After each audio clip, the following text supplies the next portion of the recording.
Penn State goes perfect in the NCAA quarterfinals, 8 for 8 on to the semis. And if you thought these matchups were intense, just wait until tonight.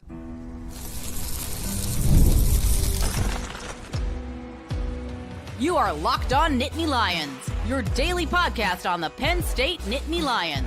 Part of the Locked On Podcast Network, your team every day.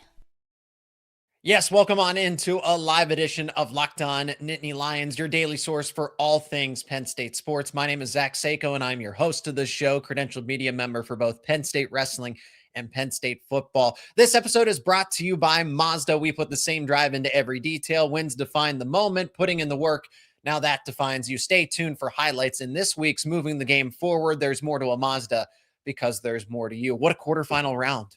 We're going to go through all of them. This is how these recaps go, recap/preview. We're going to talk about the results from the quarterfinals and begin to talk about the NCAA semifinals, which are set as Penn State sends all 8 wrestlers into the semis. Just some of these early matchups, Dean Peterson and Luke Lilledahl going all the way to tiebreaker, right? That was Dean Peterson's plan. Shayne Van Ness with an electric scramble at the end to take down Casey Swiderski. I told you that matchup was going to be, that one was going to be a lot tougher than maybe some people were anticipating. And I want to know your thoughts in the live chat as well. Mitchell Mesenbrink, no takedown. Is that the first time in his NCAA career that Mitchell Mesenbrink hasn't gotten a takedown? Because that one against Bryce Hepner, some people were going back and forth in the comments on social media. It's just a weird match, very, very much so, because Hepner looked like he was going to be hurt, and then tough as nails to wrestle through. So Rocco Welsh advances, Levi Haines dominant again. Oh, let's just start breaking them all down, and then the semifinals. Semifinals are going to be incredible tonight. Let me just tell you that. And thank you guys so much for joining me in the live chat. Again, be active.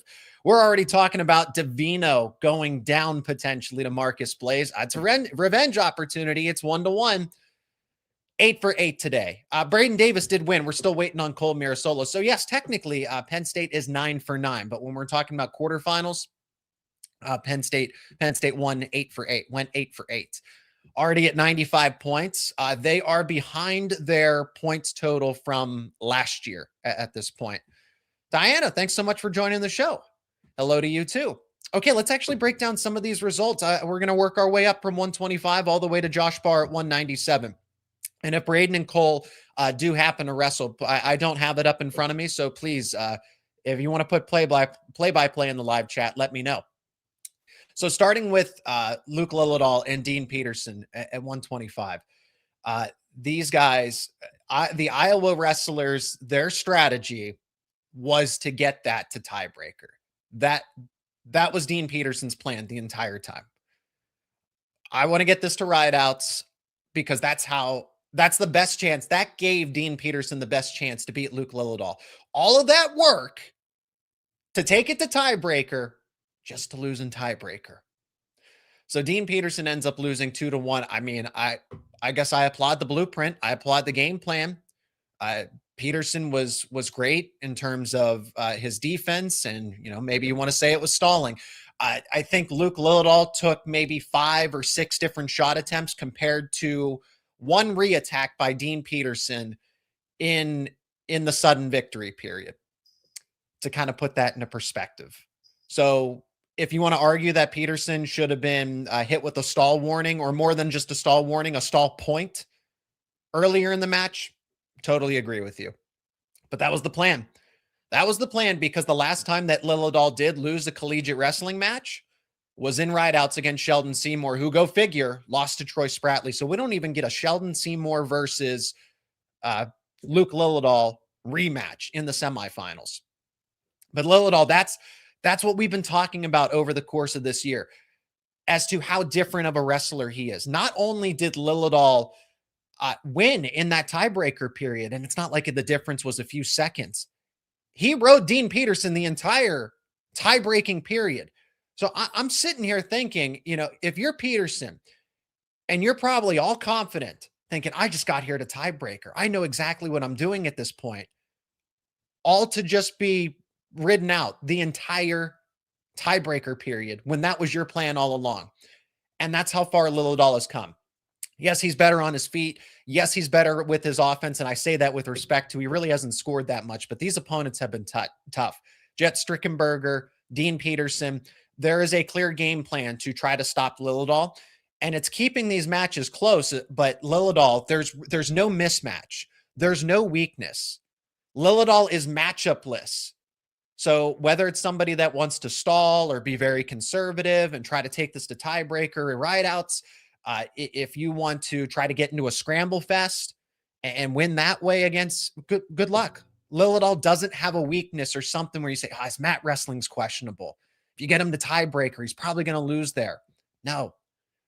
Lilledahl's on to the semifinals. Marcus Blaze, Drake Ayala, again, very conservative. That one goes 5-3. What I was impressed with Blaze was his ability to hold Drake Ayala, because I was concerned that, you don't want to scramble as much with Ayala when he's on bottom. Ayala's going to want to mat wrestle, and Blaze was in control of him he had over 90 seconds of riding time. That was impressive. Blaze, I think we all are looking for more offense from him in these highly contentious matchups, but we got it in the NCAA tournament here. Tech fall in the first two matches. And then you go against Drake Ayala.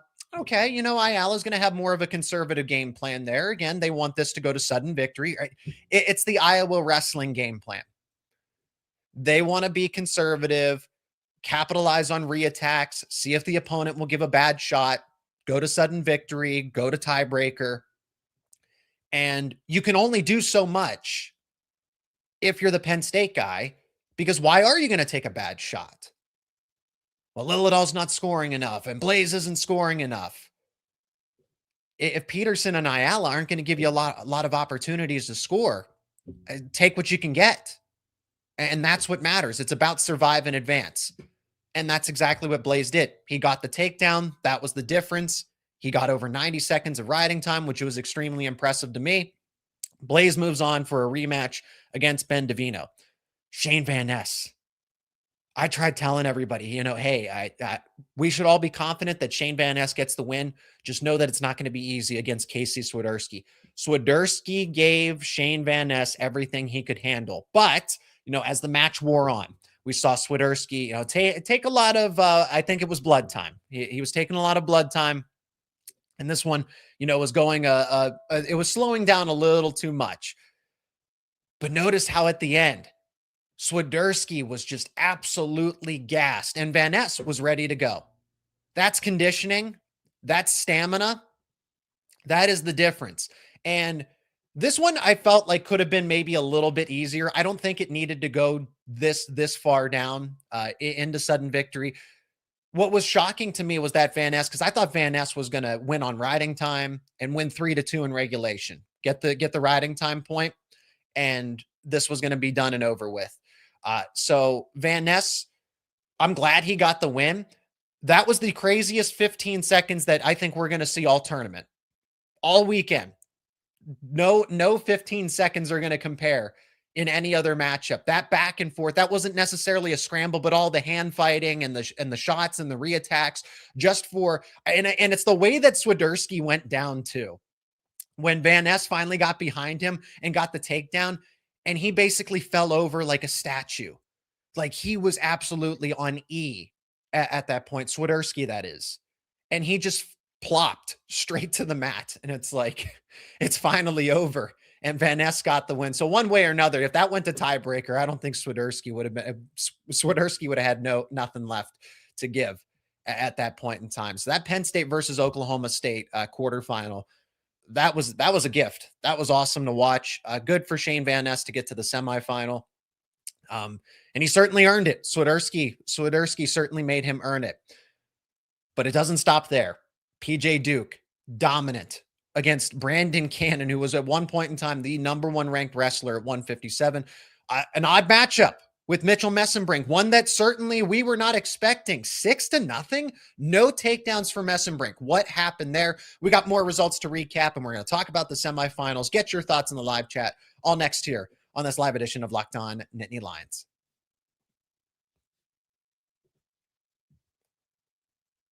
And this episode is brought to you by Mazda.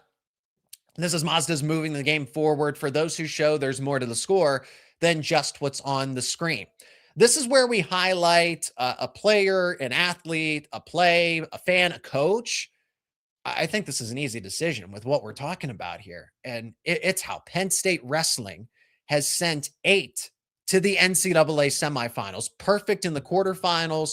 All 8 wrestlers are headed to the semifinals, and most of them are going to be favored, if not all of them are going to be favored to get to their respective championship. These are the moments that remind us what it really takes to raise the bar. It is the work on the mat, but the extra work that is off the mat, dialing in every detail, giving it that extra fire, that grit, and the I never quit. We put the same passion into every model. Highlights make the real. What it took to get there makes it count. There's more to a Mazda because there's more to you. That's Mazda. Mazda, move and be moved. Today's episode is also brought to you by FanDuel. College basketball is nonstop. You got big games, tight spreads, momentum swings every single night, from early tip-offs to those late-night West Coast battles. There's always action on the board. And now FanDuel is giving you a way to turn that energy into even bigger potential wins with the college basketball parlay profit boost. You can build any college hoops parlay that you want. Rivalry games, ranked matchups, whatever fits your read. You can mix spreads, totals, and player props to match how you see the slate playing out. Then you can apply that profit boost and instantly bump up the potential payout. You can look at the board and see which teams are trending. Go safe, go bold, ride with the team you've been following all season. It's your parlay, it's your style, now with more upside behind it. Head over to FanDuel.com to get started. That is FanDuel.com. One more time, FanDuel.com. FanDuel, play your game. And we got a special promotion here at Locked On for the month of March. Get your first month of the Everydayer Club for free when you use promo code MARCH. You'll unlock ad-free episodes and entry into our private listener group chat where you can talk all things Penn State sports. Click the link down in the show notes or go to lockedonnittanylions.supercast.com to claim your free month with promo code MARCH. Okay, thanks so much for being here. Live show on a Friday afternoon as Penn State sends 8 to the semifinals. Let's get back into the live chat. Where did I leave off? Hefner seems like a Hamity-sized guy, so it was like a problem. It was like a problem on them. Bryce Hefner had a similar build to Dean Hamity. There's really the only 3 matchups. There, honestly, it's the only 2 matchups that I think when it comes to Mitchell Mesenbrink is David Carr in the NCAA championship, and that back and forth offensive points fest with Dean Hamity when he was at Wisconsin for the Big Ten championship that one year. So Hefner, that we'll get to that in a second because I want to go to PJ Duke and then we'll keep going up the weight classes there. But that definitely Mesenbrink matchup, we're gonna have a little more analysis than we normally do on this. Okay, guys, I'm calling the Blaze outside fireman back points for the win. We think Marcus Blaze. Are we confident that Marcus Blaze gets revenge against Ben Davino? I mean, it's 1-1. These guys are amazing. On to the semifinals. Let's go Lions. Let's get Mirasola in and I'll feel better. I think we're talking about 4 consolations. Oh, look at that. At last update, because I still have, I have social media open. It looks like Cole Mirasola is getting ready to go up against Stephen Moncherry of Appalachian State. So that's good.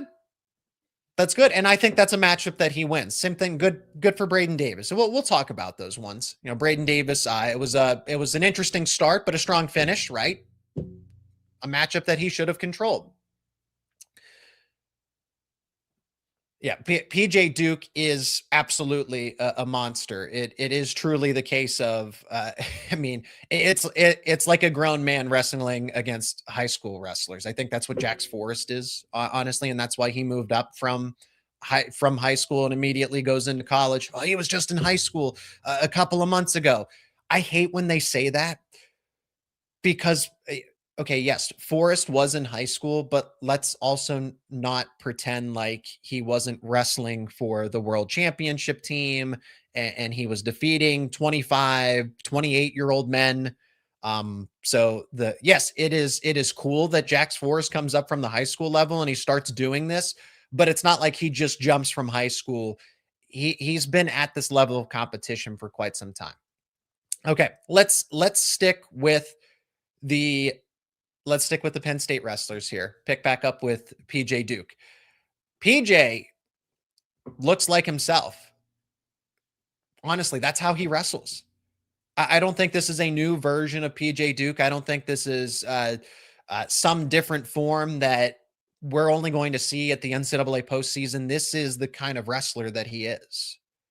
This is the way that he goes. This is the way that he operates. He's a man on a mission. I mean, it looks like it. I think this is your classic PJ Duke. Brandon Cannon is dealing with the leg procedure. He's not 100%. He hasn't wrestled a full season.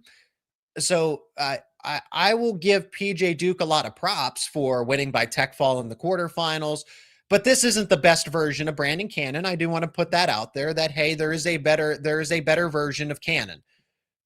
But still, for somebody that is ranked number one once upon a time, and for Duke to go out there and, that's just not a decisive. That was a major decision at Big Tens when Cannon had that was his first match back. Cannon was only into his second match coming off of the leg injury, and it was just a major decision. And now Duke takes that even further to a tech fall. So that is where we can give props to PJ Duke, because Brandon Cannon was getting more situated and starting to literally get his legs back underneath of him for this season. And PJ Duke turns it from a major decision into a tech fall against a highly talented wrestler.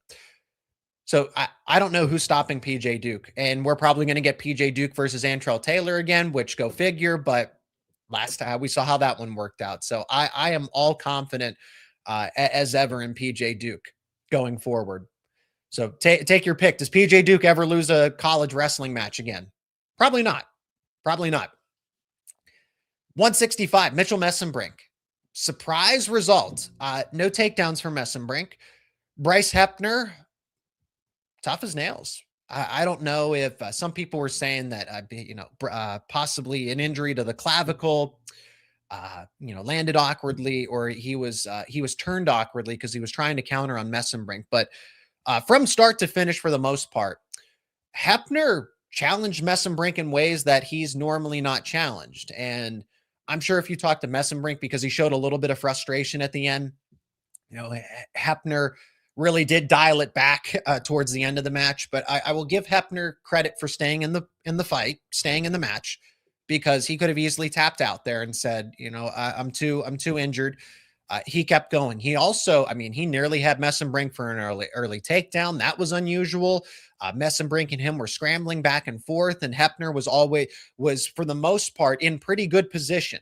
It was Mesenbrink that was the one in dangerous position. And I think that's what was so unusual, was that, even though they're scoreless here, it's not Mesenbrink totally in the driver's seat.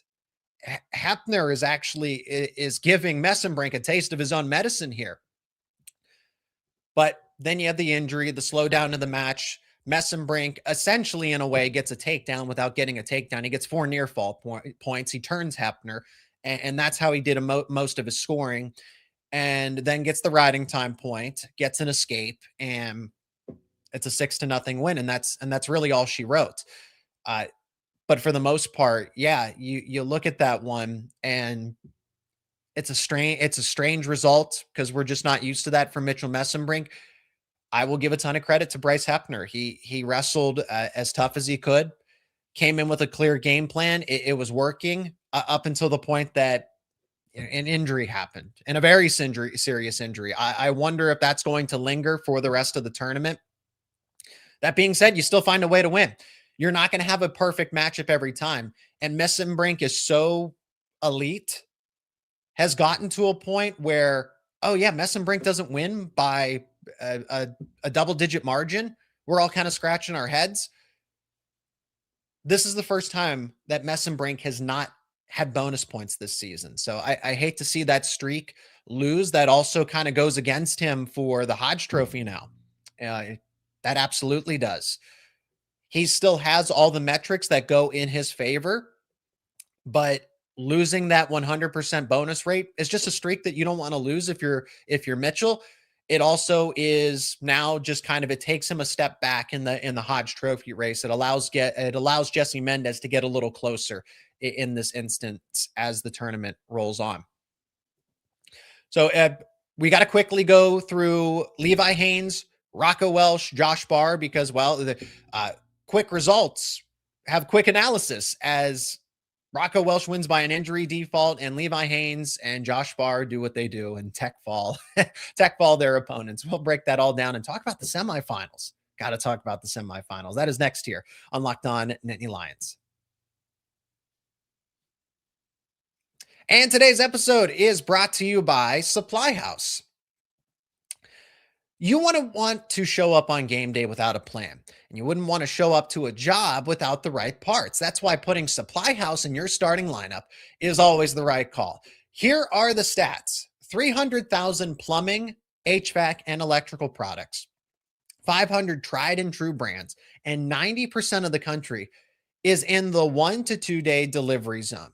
This is what you get with Supply House. So if you need last minute coupling, a compressor, a press tool, Supply House has it all, and they will get it to you quickly. That is the definition of clutch. If you're a pro in the trades, you can join the MVP of rewards programs and become a trade master. Pros get exclusive member-only pricing, priority shipping, industry-leading customer service, and it's all absolutely free. Visit supplyhouse.com/TM to learn more about becoming a trade master. Use promo code SH5college for 5% off your first order. That's supplyhouse.com, promo code SH5college. Supply House, real people, real service. Today's episode is also brought to you by Robinhood. What if sports were traded like markets? Now you can put your sports IQ to work in real time with Robinhood prediction markets. It's not you against the house. It's you participating in a live market. You can buy or sell your positions live all game long. Use your sports knowledge in the moments that matter. Robinhood prediction markets changes the game. It's people moving the action, so when momentum shifts, you can move with it. I always knew the game, but never had a dynamic way to apply that knowledge. Now I can actually take part live in a market powered by people. You're no longer just a spectator, play-by-play. You decide. Trade every play with Robinhood, now available across the U.S. Download the Robinhood app now to begin. Futures and cleared swaps trading involves significant risk and is not appropriate for everyone. Event contracts are offered by Robinhood Derivatives, LLC, a registered futures commission merchant and swap firm. And let's get back into the quarterfinal results and start to talk about the NCAA semifinals here. Levi Haines, Rocco Welsh, Josh Barr. Unfortunately for Josh Barr, unfortunately for Rocco Welsh, that one didn't go the distance because Silas Allred, I think he was dealing with an injury at Big Tens, and then ultimately something caught up to him there towards the end of the match there. Levi Haines wins by tech fall. Injury default, which gives you bonus points. That is the same thing as a pin. So in Penn State's team scoring and trying to match history, break history again, Rocco Welsh is going to end up getting a couple bonus points there. He was up 7-1. So it's not like, oh, he gets a break. He gets lucky. He was up 7-1, and he was in the middle of another takedown. And then that's when Silas Allred apparently yelled out in pain. Josh Barr gets another tech fall against Angelo Posada. That was something that was a possibility. Again, he tech falled him the first time they met in the regular season. Same thing all over again. Levi Haines also teched Bo Mantanona earlier in the season, and he did it again. And that's the thing. Mantanona just does not have the strength that Levi Haines does. And then you combine the speed, because Mantanona is really good at a lot of things. That's a good wrestler, but not when there's a significant advantage that Haines has over you. And Rocco Welsh, the offense has been there. Rocco Welsh, a tech fall in his first match. That's a talented wrestler in Rylan Rogers from Lehigh. You get a major decision there. So he's put up double-digit points and was on the verge of doing that for the third matchup in a row against Silas Allred, who only is better than all the previous competition that you face. So Welsh has looked great. Welsh just looked great this NCAA tournament because it's more of what we've been hoping for. And It's easy to forget that, hey, Marcus Blaze and Rocco Welsh both would like to score points, but in these tougher matchups where you're going against Ben Davino, you're going against Angelo Ferrari, where points are going to be at a premium, and you don't want to take that bad shot attempt. So it's great to see that Rocco Welsh is kind of getting back to his offense, and he said he wanted to do that, so it's coming to fruition here. Get back into the live chat, and let's see what we... Nobody is touching Jax at 133. We don't know that. Jax Forrest looks really good, but we don't know that for sure. He still hasn't faced Ben Davino. He still hasn't faced Marcus Blaze. Oh, but Marcus isn't scoring enough. Still hasn't faced that completely different matchup when you wrestle either of those two guys. And Aaron Seidel, that was 10-9. Everyone will want to pencil in Jax Forrest automatically to the championship. And I'm there with you. I agree with most of you. But I'll let Seidel say something about that. That was 10-9, and Seidel took Forrest down multiple times in that matchup in the regular season. So nothing is guaranteed here at this point in time. Blaze can absolutely beat Jax. Ben Davino can. Aaron Seidel can. That isn't even four-man race right now. We are Penn State. Did Barr just put himself out in front for the Hodge race? It's interesting how I still want to give it to Mitchell Mesenbrink, but part of it is the objective measure of it. So it's not just everyone's opinion. And then how many, I know that it goes down to a vote and everything, but really, if we're going objectively off the numbers, Mitchell Mesenbrink still has the resume that's better than Jesse Mendez and that's better than Josh Barr. But the 100% bonus rate, that is a big deal. Josh Barr, if he had wrestled a full season, if he doesn't have to deal with the injury coming out of freestyle, he probably is in the lead for the Hodge Trophy, if I'm being honest. So you bring up a good point about Josh Barr with the 100% bonus rate. Yeah, Zach, you know what I'm going to keep saying about PJ Duke. He's never losing another college match. Him and Jax Forrest right now are the two best wrestlers pound for pound in wrestling right now, in my opinion. They're very similar in how they operate. Now let's talk about some of those semifinal matchups. Penn State's got 8 of them. So sit back, relax, because I hope you got time, because we got to go through these and I don't want to just brush by them. Let me start here by giving you an overview. Luke Lilledahl versus Troy Spratley at 125. And I'll tell you the other one as well. Jacob Moran versus Mark Anthony McGowan of Princeton. So that is 1 versus 5 with Lilledahl and Spratley, and then 14 versus 10. What a tale of two cities, right? 133. All chalk, all freshmen. Jax Forrest versus Aaron Seidel, Marcus Blaze versus Ben Davino. 141, Jesse Mendez versus Luke Stanich, Brock Hardy versus Sergio Vega. That's what I was expecting. It's not quite all chalk, but Luke Stanich is a top 4 wrestler there. And Jesse Mendez is going to have to work. Stanich will give him everything in that semifinal. 149, more or less what I was expecting, if I'm being honest with you. Did I think Chance Lamer was going to get here, or Aiden Valencia? No, but if you had told me, hey, there will be a 20 seed and maybe a couple other double-digit seeds, basically this is anything but chalk, I would have believed you. Shayne Van Ness is going to take on Chance Lamer of Nebraska. Lachlan McNeil versus Aiden Valencia. 157, PJ Duke versus Landon Robideau. Penn State versus Oklahoma State matchup. Ty Waters versus Antrell Taylor. Ty Waters was the preseason number 1. So this is essentially a close to a chalk semifinal. 165, Mitchell Mesenbrink. Who would have thought that Cesar Alvan of Columbia would have been his opponent? There was, I'm blanking on his name. He's the Nico Ruiz. I wanted to say Simon Ruiz, but Simon Ruiz is at 174. Nico Ruiz of Arizona State. I thought he would have been here, or D. Lockett. Neither the case. Mikey Caliendo versus Joey Blaze. That's the other semifinal. That was a given. 174, Levi Haines, Patrick Kennedy, Chris Minto versus Cam Steed. 184, Rocco Welsh versus Brock Mantanona. Max McAnally versus Angelo Ferrari. If any of you missed that, Ferrari beat Aiden Sinclair in sudden victory and got the takedown. Angelo Ferrari is the ultimate Iowa wrestler. Great defense, very, very patient. Let's call it patient. Solid defense with whatever tactics that he uses, and then gets that takedown, and then is tough to beat in sudden victory and tiebreaker. And guess who's done that multiple times this year? Rocco Welsh. Everybody else, Ferrari wins. Even against I thought Aiden Sinclair was one of the few wrestlers that could beat Max McAnally. It's most likely going to be Welsh and McAnally in the final, but still, Angelo Ferrari to get to the semifinal, kind of proving any doubters wrong there. 197. Josh Barr is certainly going to have his best matchup yet here with Joey Novak of Wyoming. He's the 5 seed. Stephen Little and Cody Merrill gets his. Cody Merrill was one of my dark horse contenders to get to the NCAA final. Does he beat Josh Barr?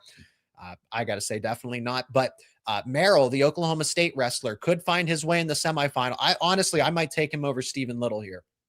And then at heavyweight, for anybody that's curious, all chalk, Younger Bastida versus AJ Ferrari, Tegadali versus Isaac Trumbull. Let's start to go through some of these matchups a little more in depth. I hope you got time. Luke Lilledahl versus Troy Spratley of Oklahoma State. Troy Spratley does look like a different wrestler.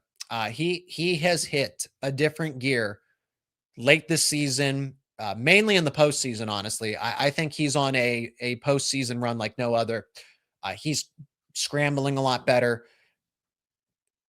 A switch flipped for him watching these other matchups. So Spratley and Lilledahl, this is going to be potentially a one takedown match. It might go to sudden victory. I don't expect it to go to tiebreaker because I think Spratley is going to try to trust his offense. With Seymour, with Dean Peterson, those guys, they have to rely on defense because they can't go toe-to-toe with Lilledahl on offense. But Spratley and David Taylor, they think differently. They probably believe that, okay, we have the better offense. We can get the takedown and keep Lilledahl at bay. So this is going to be one that I fully expect to go to sudden victory and a takedown. They are going to get into some scrambles. Spratley has been better this season. To face Vincent Robinson again, the guy that you lost to decisively in the NCAA finals a year ago. So Spratley was the runner-up, and you get Vincent Robinson in a rematch, and you're the one that turns around and wins decisively. Clearly, you have taken many steps forward. You learned from that experience. You learned from those instances, and to defeat Sheldon Seymour decisively as well. This is the 125. This was a crowded weight class, and the fact that we got Lilledahl, Spratley, and Moran and McGowan as the final four, it's really that other side of the bracket, because I thought Jory Volk was going to be in the finals there, but nope. The brackets completely flipped over there. I will take Lilledahl against Spratley because I think Lilledahl is still better. Spratley does a lot of things well. Lilledahl does those same things well, but he does them better. 133. Take your pick. Take your choice. It would not surprise me if Aaron Seidel wins. It's not going to surprise me if Jax Forrest wins. It's not going to surprise me if Marcus Blaze wins. It's not going to surprise me if Ben Davino wins. This is truly as close and as even as it gets. The key for Marcus Blaze, there's really nothing that, what are you supposed to do to give you an advantage against Ben Davino? Ben Davino, if I'm not mistaken, I don't know if I missed it at the NCAA tournament here, because against Lucas Bird, dominant major decision against Lucas Bird. They got passed by. Drake Ayala and Lucas Bird were the finalists a season ago, and these four freshmen just come into the weight class and take it over. Davino majored the defending NCAA champ, and it wasn't even close. There is no give. There is no weakness with any of these guys. It's truly a coin flip. I fully expect Blaze and Davino to go to sudden victory again. And definitely, and tiebreaker. Why not? Forrest and Seidel, that one could go to tiebreaker. But those guys are going to be more. Davino and Blaze are essentially the counterparts to Forrest and Seidel, where Forrest and Seidel are more offensive wrestlers, and Blaze and Davino rely on their defense. Both of them can score, But Forrest and Seidel are the offensive guys. Blaze and Davino are the defensive guys. So we might see something where Forrest and Seidel, the score is 12-11, and Blaze and Davino, it's 2-1 in tiebreaker. It's when these guys cross paths that, whether it's Blaze and Seidel or Forrest, because it's such a contrast in style, that Davino and Blaze, okay, they're going to be a little more, they're going to side a little more with their defense in these closer matchups. But in order to get to that point, hey, Blaze has to defeat Davino. Take your choice, take your pick. I don't want this to go to tiebreaker. I think Blaze is the better offensive wrestler, but as we've seen in both of these matchups, even though Blaze got the reversal, I still don't have all of this confidence that, oh, just go about it the same way you did the first time. You just happened to get the reversal. You happened to get into a position where you were able to get leverage. That doesn't happen very often. Davino was the one. I think he has 5 or 6 over the course of those 2 matches, successful shot attempts. It's great that Blaze is able to get out of those, but I have not seen Blaze attempt and get a successful shot attempt on Davino outside of that one tiebreaker the first time they met. So when you look at Davino, if you take all of what they've wrestled now over the course of 20 minutes, the entire season, other than 30 seconds for Blaze, Davino has basically been the aggressor and the better wrestler for most of the time that they've wrestled this season. That is concerning. It is not an indicator that it's going to go that way each time, but it shows that, hey, Davino is confident that he can get to his shots. And Blaze, holding center is not going to be enough. Okay, so it's great that Blaze is installing and he's keeping center and he's keeping his base and he's engaged and he's moving forward. That doesn't win you the match, though. So I need to see Blaze actually attempt some shots and not let Davino be the one, because it's only going to allow him more comfort. And then it'll just Davino will be the one that's going to be aggressive because he's saying, hey, Blaze isn't attempting anything here. And eventually it might turn into a stalling if you're not careful. So Blaze absolutely needs to attempt more shots, be a little more aggressive, more than just kind of holding position, and don't let this go to tiebreaker. That's the key if you want any of them, but it's easier said than done. Davino has not given up a takedown, and like Blaze, Forrest, Seidel, he's just a freshman. He's a redshirt freshman for what it's worth. We skip over 141, 149, Shayne Van Ness against Chance Lamer. If you're Van Ness, I don't think you could ask for a better matchup in this one for the semifinal. 149 was arguably the weakest class out of the entire tournament. You get Chance Lamer, who's on a hot streak. Applaud Chance Lamer for getting to this point. Who would have had the 20 seed get to the semifinals in any bracket? And notice here that aside from maybe one or two wrestlers, it's Big Ten. You have some Big 12 wrestlers, right? But there's not. Luke Stanich and Cesar Alvan, I think, are the only 2 small conference wrestlers at this point. Oh, Mark Anthony McGowan. Okay. So you have 3. It's mostly Big Ten wrestlers because Big Ten we know that's the best conference. The last time that Shayne Van Ness and Chance Lamer, it was a decisive victory. It was almost a major decision. He was 1 point shy of getting a major against Chance Lamer. So this is a matchup that biggest enemy is Shayne Van Ness. Your biggest opponent is Shayne Van Ness. You have to avoid any sort of mindset issues because and Van Ness has admitted to that. He says, hey, sometimes I'll wrestle outside of my comfort zone or I'll go into it with the wrong mindset. If you go into that mindset with, I'm in the semifinals and you get a look, these guys are human too. They can get nervous. But if you're Shayne Van Ness, you've been in these situations now. You know what these matchups are like. I guess if you're Chance Lamer, you got nothing to lose, right? Shayne Van Ness is the number 1 seed. He's got to protect. He has something to protect. If you're Lamer, you're looking to go in and to mess things up. You got nothing to lose. So that does play into the favor of Lamer, but Van Ness is just so much better. It's a talent gap at that point. Forget mindset for a moment. Forget, having the attitude that I got nothing to lose and everything. Van Ness is just the much better wrestler. And if he sticks to his plan, pushes the pace, gets a couple shot attempts, he's going to win. 157, PJ Duke and Landon Robideau. Is it because of the Penn State Oklahoma State matchup? Maybe. I am so intrigued by this because PJ Duke was the number 1 overall wrestler in this recruiting class, and Landon Robideau, when it comes to the weight classes, Robideau was kind of that next middle to upper weight in this category, around 57 and 65. So when Oklahoma State, because they tried to flip PJ Duke, with David Taylor having the connections at Penn State, that Oklahoma State wanted to try to get PJ Duke over to Stillwater.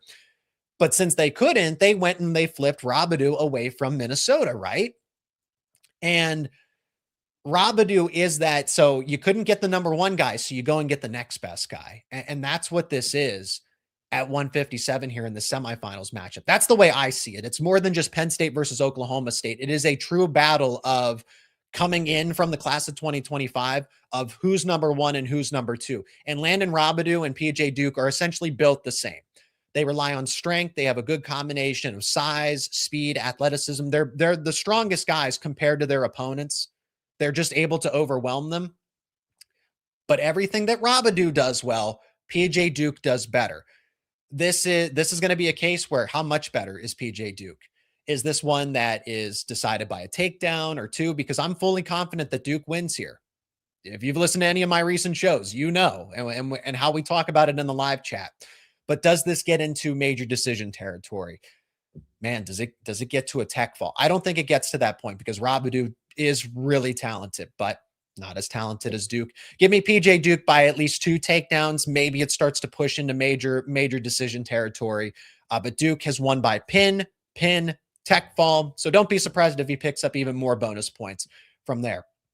Mitchell Mesenbrink versus Cesar Alvan. Again, I want to go through all of these for you. I was not expecting Cesar Alvan to get to this point. I was fully expecting either Nico Ruiz or D. Lockett in the semis. Cesar Alvan, this is your Cinderella run, right? Alvan out of Columbia, so forgive me, I don't have a scouting report much on Cesar Alvan. I did listen to an interview of his, and he talks about his experience with judo and everything. So he kind of has that comprehensive. He's doing more than just folk style wrestling and strength conditioning and training in that regard. He's working, he's trying to find every single advantage. So don't just look at him and say, oh, well, he's a 12 seed and he goes to Columbia and Mitchell Mesenbrink should just be able to win by tech fall in 3 minutes. No, that's not it at all. Same situation, kind of like Shayne Van Ness, where if you're Cesar Alvan, you have nothing to lose. Really, you have nothing to lose. So you can go out there, you can try to get into scrambles. You can try throws that most people are going to be afraid to do against Mitchell Mesenbrink. You might as well go for it because whoever would have thought that this would have been a semifinal matchup for Mitchell Mesenbrink. If you're Alvan, leave everything out there on the mat, kind of like Bryce Hepner. Not saying that's going to translate to an upset, but if you're Alvan, get creative and just let the chips fall where they may at that point in time. Mesenbrink's still going to win, I think, by at least major decision, if not tech fall, because if those moves don't go Alvan's way, Mesenbrink will capitalize on that. We got 8 matches, so I think that I'm going to be finished at this point. I got 3 more to break down. Levi Haines versus Patrick Kennedy. If this goes to sudden victory, I don't think this goes to tiebreaker here, but Patrick Kennedy, Iowa and Nebraska wrestle Penn State a particular way. So if you like Dean Peterson against Luke Lilledahl, if you like Drake Ayala against Marcus Blaze, you are going to love Patrick Kennedy. If you liked Angelo Ferrari versus Rocco Welsh not once but twice, you're going to love Patrick Kennedy versus Levi Haines, because that's the similar type of setup that we're going to have. And I want to pull up the results for these in the past, because they do the wrestler comparison that I like to read, just to get an idea of, hey, how have these matchups gone before? And I don't remember, because these guys have met multiple times now. So the last time that they met, Patrick Kennedy lost by major decision 11-3. And then before that, it was 10-3. And then before that, it was 10-3. So, okay, this isn't even a I shouldn't even be talking about sudden victory because Levi Haines decisively wins every single time. I swore there was a sudden victory type of matchup in there, but maybe I just kind of get them conflated with all the other Penn State Iowa matchups here. There is a clear gap between Kennedy and Haines. Kennedy is strong. Kennedy has good defense. He's tough to score on for most people, but for not for Levi Haines. I don't know who's stopping Levi Haines at this point. Chris Minto has been his toughest opponent all season long, but Patrick Kennedy, if you don't try to keep up with Haines and try to go at him offensively, you're not going to win. So the game plan of, let me see if I can get this to sudden victory. Let me see if I can hold him and try to get a reversal or try to win on a reattack. It's not going to work against Haines. It hasn't worked all the other 3 times. It's been 10-3, 10-3, 11-3. Why should we expect anything different at that point? Rocco Welsh going up against Brock Mantanona. Hey, Brock Mantanona. Mantanona continues to improve. He took Welsh to sudden victory the last time that they met at Big Tens. And is that indicative of this time around? I don't think so, because when Welsh wrestled Mantanona in that semifinal at Big Ten, so go figure, they met at Big Ten semis and now they're at the NCAA semis. Mantanona was coming off of, was basically more fresh. He was he had more energy going into that one because Welsh was coming off of that tiebreaker match against Angelo Ferrari. The last time that they met, I want to make sure that I have the results right. I'm pretty sure Welsh won by major decision, if not it being very close to a major decision the first time that they met. Come on, where's the wrestler comparison? Am I going to find it? Come on, help me out here. Let's see, Brock Mantanona. Nope, I guess I'm not going to be able to find the wrestle comparison here. Nope, not quite. But Rocco Welsh is now 2-0 against Mantanona. It was either a major decision or very close the first time they met when it was the Penn State-Michigan dual meet. They went to sudden victory. So Mantanona clearly improving, clearly closing the gap. It seems that way. But Welsh getting back to his offense. He is the better overall wrestler. It's the same thing with Levi Haines and Bo Mantanona. Welsh is just so much stronger. It's clearly just it's having a better leg strength, heavier hips. Mantanona is tough to score on because of his height, but I mean, Welsh is just so much stronger. So I will take Welsh, maybe even by major decision here. I think this one's fairly decisive for Welsh. And then Josh Barr versus Joey Novak. These two never got to wrestle in the Penn State Wyoming dual meets, if you can believe that. Both of them.